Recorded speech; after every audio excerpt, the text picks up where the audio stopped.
Salam teman-teman, saya Suciadi Ramdhani dan saya akan membahas tentang antropologi sosial budaya di Indonesia. Pada pertemuan sebelumnya kita sudah membahas banyak tentang ruang lingkup antropologi sosial dan budaya, termasuk di dalamnya ada konsep dasar serta metode khas antropologi sosial dan budaya, yaitu etnografi. Dan sekarang nampaknya kita sudah mulai masuk ke hal yang lebih spesifik, khususnya kewilayahan, yaitu antropologi di Indonesia. Di sini saya akan membahas sedikit tentang perkembangan antropologi di Indonesia, khususnya ilmu tentang suku bangsa, lalu juga lebih spesifik lagi ke studi kasus mengenai suku bangsa yang ada di Indonesia, termasuk riset-riset yang telah dilakukan oleh para antropolog, yang mana kita sudah mengetahui bahwa Indonesia ini terdiri dari berbagai macam suku bangsa, agama, bahkan ras pun termasuk di dalamnya, sehingga sangat layak sekali kalau banyak peneliti-peneliti sosial, khususnya di antropologi sosial dan budaya, itu meneliti tentang kesukubangsaan di Indonesia. Walaupun trennya semakin hari semakin berkembang, masyarakatnya semakin dinamis, sudah sulit sekali juga dibedakan antara suku bangsa satu dengan suku bangsa lainnya, khususnya yang tinggal di perkotaan.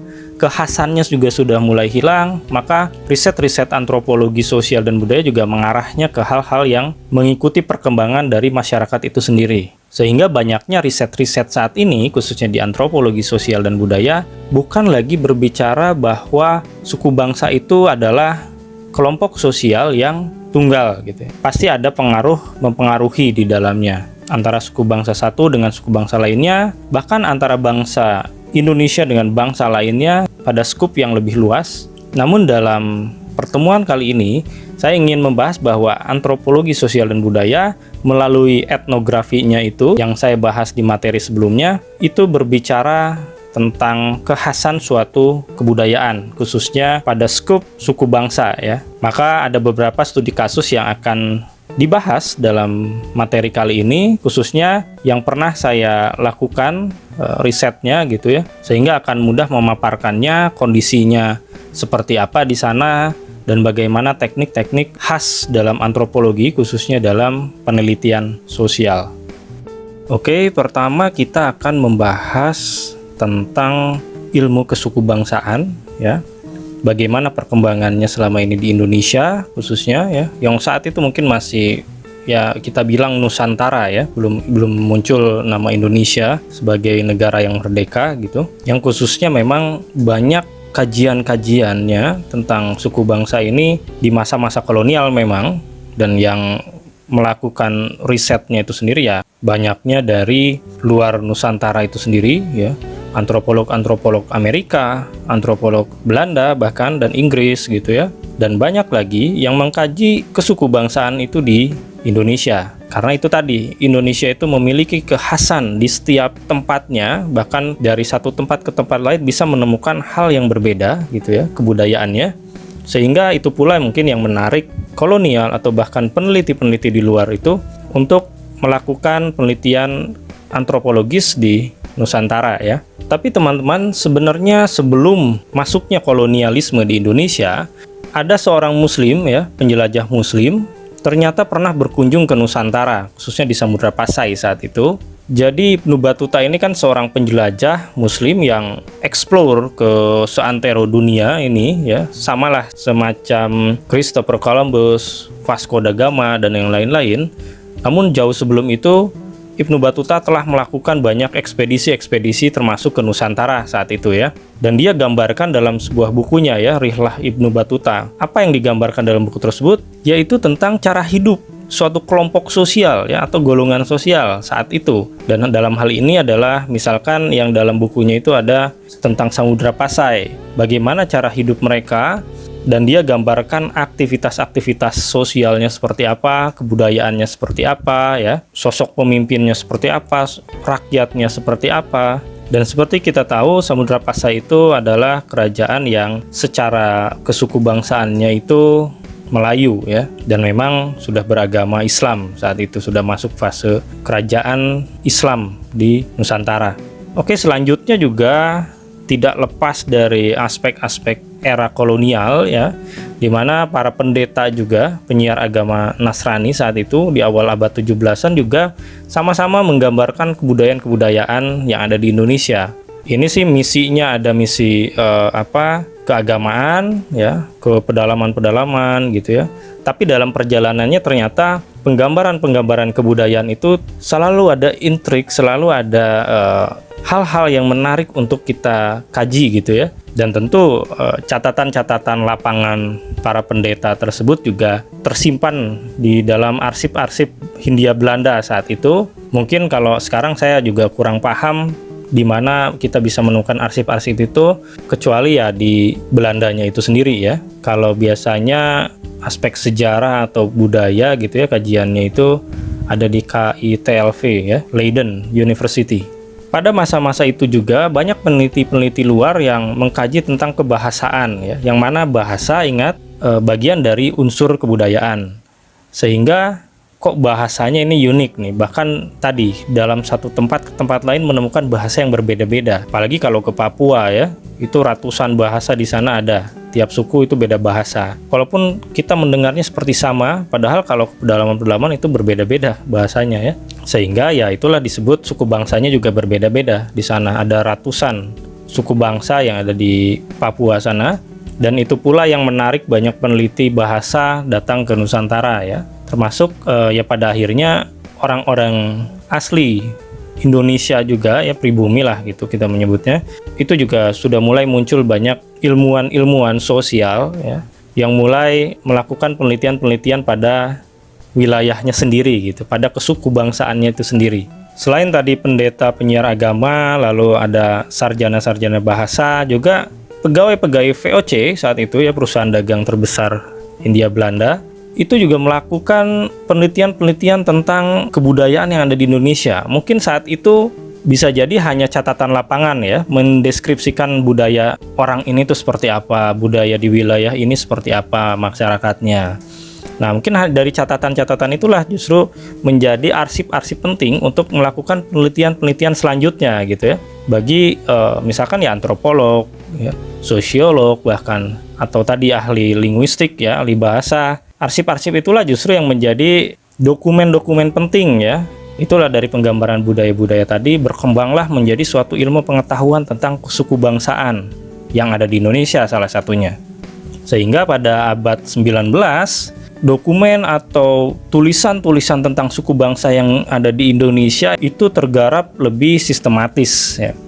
Sehingga lahirlah sebuah ilmu tentang kesuku bangsaan yang ada di Hindia Belanda saat itu ya, masih Hindia Belanda, belum Indonesia. Untuk apa mereka mengumpulkan deskripsi-deskripsi tentang kebudayaan yang ada di Indonesia. Nah, itu banyak sekali aspeknya yang teman-teman bisa cari lebih mandiri ya untuk itu. Tapi intinya ya tentu untuk salah satunya kebutuhan ilmu pengetahuan secara teoritis ataupun secara praktisnya untuk kebutuhan Hindia Belanda itu sendiri dalam membangun strategi ya, strategi kebudayaan dalam penguasaan suatu masyarakat gitu ya, suatu bangsa lah kurang lebih seperti itu. Nah, salah satu penggagas atau bapak antropologi itu sendirilah yang salah satunya menjadi pionir dalam melakukan riset-riset suku bangsa yang ada di Indonesia saat itu oleh Bapak Kuncharaningrat ini. Nah, selanjutnya kita akan langsung masuk saja ke studi kasus ya. Apa saja yang sebenarnya dikaji oleh antropologi, khususnya sosial dan budaya, yang sebenarnya dari awal kemunculannya di Nusantara itu sudah banyak dibahas sebenarnya. Tapi tentu yang namanya masyarakat itu akan mengalami perubahan sehingga masih relevan ketika kita meneliti atau mengkaji satu wilayah yang mungkin 20 tahun yang lalu telah dikaji gitu oleh pendahulu kita ya, antropolog-antropolog saat itu. Tapi tentu kita akan menemukan data yang tidak mungkin persis sama 100% seperti yang dilakukan oleh bapak antropologi atau para periset saat itu gitu ya. Dan sebenarnya ada banyak buku yang menggambarkan tentang suku bangsa yang di Indonesia. Salah satunya milik Pak Kuncharaningrat. Walaupun sudah sangat sulit ya, sekarang kita cari buku-buku klasik. Oleh karena itu, yang akan saya bahas di sini itu adalah hasil penelitian yang pernah saya lakukan ya. Mungkin masuk pada masa yang lebih modern saat ini, sehingga teman-teman akan menemukan adanya ya sentuhan-sentuhan modern di dalam suatu tradisi yang ya jelas itu khas pada suku bangsa tersebut gitu ya. Yang pertama kita akan membahas tentang Toraja ya, suku Toraja atau orang Toraja, khususnya yang ada di Toraja Utara. Jadi Toraja itu sekarang ada 2 kabupaten, yaitu Toraja Utara dan Kabupaten Toraja ya. Yang mana kalau Toraja Utara itu ibu kotanya Rantepao. Nah, ini saya di Toraja Utaranya pada tahun 2017 lalu. Banyak sekali hal-hal yang kontras yang kita temui ya, antara cara hidup kita gitu ya dengan cara hidup teman-teman di Toraja Utara. Itu sangat berbeda sekali, kontras sekali.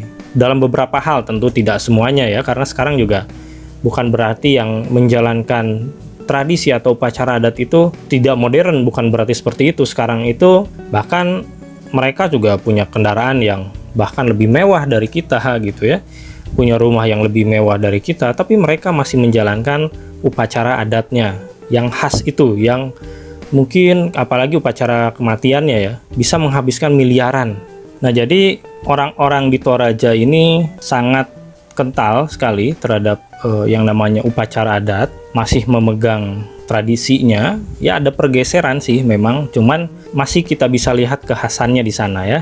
Salah satu yang terkenal adalah upacara adat kematiannya, dan salah satu di dalamnya itu ada namanya tradisi Mak Nenek ya. Mak Nenek ini adalah suatu tradisi yang mana bentuk penghormatan kepada leluhur ya, artinya kepada orang tuanya yang sudah meninggal, atau paman bibinya atau sanak saudaranya lah, kurang lebih yang di atas mereka maupun di bawah mereka itu sudah meninggal lebih dahulu di alamnya gitu ya. Bagaimana cara menghormatinya? Yaitu dengan membuka kembali peti matinya, lalu dibawa ke bawah, dibersihkan, bahkan digantikan bajunya seolah-olah masih hidup. Para leluhurnya itu, para orang tuanya atau sanak saudaranya yang sudah meninggal itu diajak ngobrol gitu ya. Sama lah kayak kita menganggap orang tersebut masih hidup gitu ya. Ya karena dalam tradisinya ya seperti itu, sudah tidak ada rasa takut lagi ya sebenarnya bagi sebagian orang di sana yang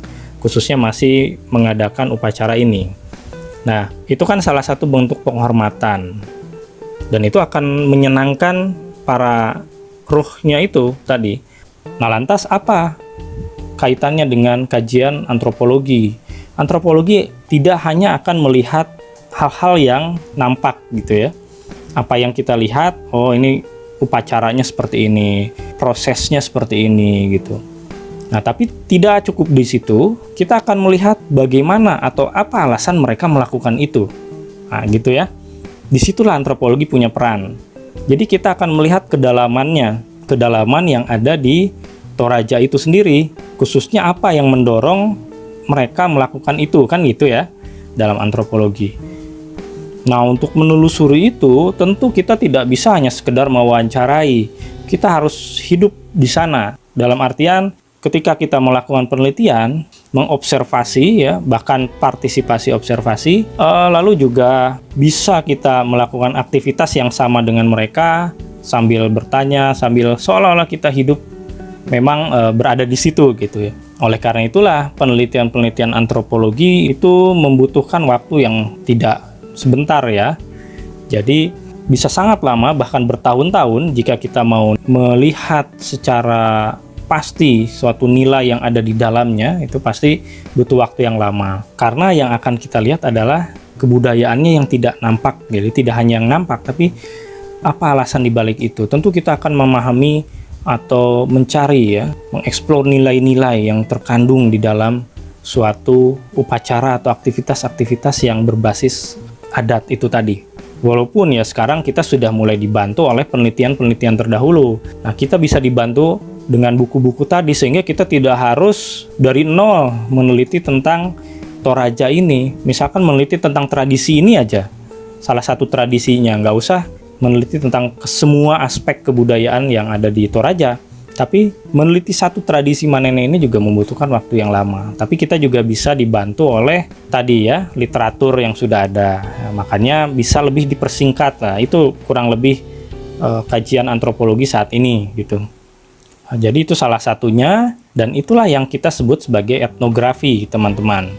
Etnografi itu akan melihat kedalaman kebudayaannya. Tekniknya ya dalam etnografi tadi kita live in, kita tinggal di sana dalam waktu yang ya tidak sebentar lah dengan warga masyarakat. Kita mengikuti aktivitas-aktivitas yang seolah-olah memang kita warga di situ, ya. Going native istilahnya lah. Oke, itu yang Toraja tadi tuh salah satu contohnya. Selanjutnya kita terbang ke Nias ya sekarang. Nah, di Nias ini juga hampir sama, kebudayaan atau upacara-upacara adatnya masih berlangsung. Walaupun ya saya lihat tidak sebanyak di Toraja, tapi masih ada, kita bisa temui kebudayaan khas yang ada di Nias. Ini yang nampak di layar adalah foto di Nias Selatan ya. Kita sering lihat, bahkan waktu itu ada iklannya di RCTI. Mungkin kalau teman-teman zaman dulu ya pasti tahu, ada yang namanya lompat batu, atau di sini sebutnya tradisi Hombo Batu. Lompat batu ini dimana juga punya nilai tersendiri sebagai bentuk untuk melihat sisi dewasa orang Nias gitu ya. Nah, Hombo Batu ini ada di Nias Selatan, tidak ada di semua Nias ya. Ini adanya di Nias Selatan karena antara Nias Barat, Nias Selatan, bahkan Nias Utara juga ada perbedaan-perbedaan kebudayaan. Sama seperti halnya di Toraja tadi. Tradisi manene itu tidak ada di semua tempat di Toraja. Hanya ada di Toraja Utara salah satunya. Di Toraja Utara pun itu hanya bagian-bagian tertentu yang daerah pegunungannya ya, daerah bukit gunung lah. Nanti kalau kita ke bagian barat di Toraja Utara gitu ya, itu menemukan hal baru lagi, misalkan di Sa'dan ya. Sa'dan itu terkenal dengan tenun Torajanya. Itu kan budaya baru lagi, yang beda lagi. Nah, ini berangkat ke Nias lagi tadi, itu juga akan menemukan hal yang sama. Di kotanya akan berbeda dengan di Nias Selatan gitu. Nias Selatan juga akan berbeda dengan di Nias Barat. Bahkan dari arsitektur bangunannya juga ada perbedaan.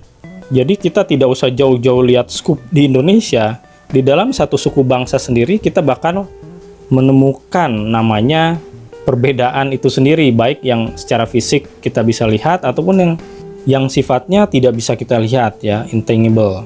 Nah, kembali lagi, Hombo Batu ini tadi, bagaimana kita mengukur seseorang itu sudah dewasa. Salah satunya dia harus bisa lompat melewati batu ini. Ini kelihatannya kecil ya, padahal kalau kita ada langsung di sana itu 2 meter lebih tingginya.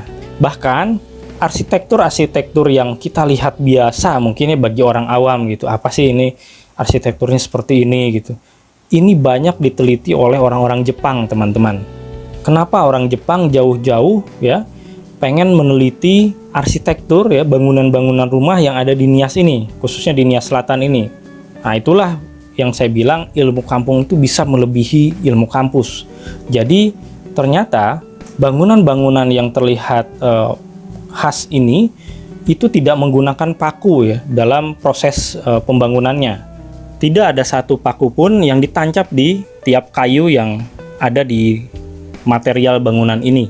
Artinya mereka punya ilmu yang mungkin bagi sebagian besar orang sekarang gitu ya, yang membutuhkan paku dalam atau besi-besi dalam setiap arsitekturnya, nah, itu mungkin akan keanehan. Dan ternyata bangunan tanpa paku ini adalah bangunan yang sangat anti gempa. Dan sebagaimana kita tahu, di Jepang itu adalah salah satu negara yang sangat sering terkena musibah gempa ya. Sangat sering sekali dan banyak rumah yang hancur, sehingga ketika tahun 2005, saat itu SBY masih presidennya, itu Nias itu diguncang gempa yang sangat besar. Itu sampai banyak sekali rumah-rumah modern yang hancur, infrastruktur semua hancur, hampir semua, dan itu sampai masuk pada tataran internasional ya. Jadi bantuannya gitu, aid foundation yang ada di dunia ini membantu untuk membangun kembali Nias saat itu. Dan di antara bangunan-bangunan yang rusak tadi, yang bertahan itu salah satunya adalah bangunan-bangunan khas adat Nias itu tadi. Jadi bangunan-bangunan yang ada di sini, di belakang batu ini, itu adalah bangunan-bangunan yang tidak terkena dampak dari gempa sedikit pun. Itu suatu hal yang luar biasa. Mungkin arsitek orang Nias saat itu ya punya pengetahuan yang luar biasa, yang bangun-bangun rumah ini punya pengetahuan yang luar biasa. Mereka tahu bahwa Nias juga punya, mungkin dari dulu ya, punya riwayat guncangan gempa yang cukup tinggi, cukup intens gitu. Sehingga mereka juga berpikir bagaimana caranya bangunan-bangunan ini bisa bertahan dari adanya gempa-gempa tersebut. Orang-orang dulu mungkin belum tahu apa ini gempa atau apa, tapi yang pasti ini adalah suatu hal yang membuat dampak buruk kan bagi masyarakatnya saat itu, sehingga mereka juga punya pengetahuan ya, belajar dari lingkungannya seperti apa, lingkungan sosial maupun alamnya seperti apa ya secara geografis, sehingga jadilah rumah yang seperti kita lihat sekarang, tanpa paku tapi bisa bertahan dari gempa. Bahkan bangunan modern sekalipun, yang canggih sekalipun, itu tidak tahan gempa, bahkan rusak ya di tahun 2005 itu. Sebagaimana saya bisa rasakan 2 bulan di sana, itu gempa saya sudah terkena 7 kali teman-teman di Nias. Ada yang gempanya skala tinggi, ada yang rendah, yang pasti sangat tidak nyaman sekali kita tinggal di rumah-rumah seperti rumah kita di sini gitu ya, beton, bangunan beton, karena ada kekhawatiran gempa itu bisa datang kapan saja, bahkan biasanya malam hari gitu, yang dimana kita sedang tidur gitu ya. Tidak aman sekali untuk bangunan-bangunan yang rentan. Dan antropologi akan lagi-lagi melihat bagaimana mereka bisa membangun arsitektur seperti ini ya. Dan sekarang justru punya manfaat yang lebih bagi masyarakat di sana, dan bisa kita adaptasi ke wilayah-wilayah yang punya riwayat gempa yang cukup tinggi juga. Nias itu ya, itu tradisi. Dari mana kita bisa tahu? Ya itu tadi, dari kajian-kajian antropologi. Kalau kita hanya sekedar datang sebagai wisatawan, ya kita tidak akan menemukan apa-apa di sana. Kita akan seolah-olah dimanja oleh tradisi-tradisi tarian gitu ya. Terus arsitektur tadi yang nampak tadi. Tapi alasan dibalik itu kita tidak akan pernah tahu kalau kita tidak mengkajinya. Khususnya dengan kajian-kajian etnografis ya, atau antropologis gitu. Ada banyak sekali kajian tentang mitosnya atau tradisinya itu sendiri dalam kajian antropologi. Hanya saja di sini saya secara singkat ingin menjelaskan bahwa di balik suatu yang nampak tadi ya, itu ada cerita di dalamnya. Nah, cerita itulah yang bisa kita gali. Nah, itulah contoh kecil bagaimana proses penelitian yang menggunakan perspektif antropologi. Dia akan secara otomatis mencari kedalaman kebudayaannya ya, cara hidup manusia, baik itu positif maupun negatif. Kita akan melihat lebih jauh lagi alasan kenapa dia melakukan tindakan sosial atau banyak hal yang dilakukan oleh manusia itu sendiri. Mau meneliti di pesantren atau kebudayaan yang sudah modern atau tradisional sekalipun, itu bisa dilakukan, dan tetap intinya adalah mencari atau mengidentifikasi hal yang tidak selalu nampak ya. Kalaupun kita nelitinya tentang tradisi yang bisa kita lihat prosesnya, tapi kita akan melihat lebih jauh lagi apa alasan dibalik yang nampak itu. Gitu teman-teman. Sebenarnya bisa lebih panjang lagi kalau kita cerita tentang antropologi dan kajiannya ya. Namun saya kira untuk mempersingkat waktu, dan tentu teman-teman bukan di jurusan antropologi, hanya sebagai pengetahuan yang bisa membantu konsep teman-teman nanti gitu ya, itu sudah cukup saya kira. Dan untuk mengeksplorasi lagi bisa carilah tentang Hombo Batu di Pulau Nias, bahkan di Toraja Utara dengan tradisinya yang banyak sekali itu bisa baca, sudah banyak sekali berita atau artikel-artikel terkait ya. Oke, mudah-mudahan bermanfaat teman-teman pada materi kali ini, dan tentu ini menjadi awal mula gerbang untuk teman-teman eksplor lagi lebih jauh, lebih dalam tentang antropologi, sehingga pemahaman tentang antropologi bisa lebih komprehensif ya. Terima kasih. Assalamualaikum warahmatullahi wabarakatuh.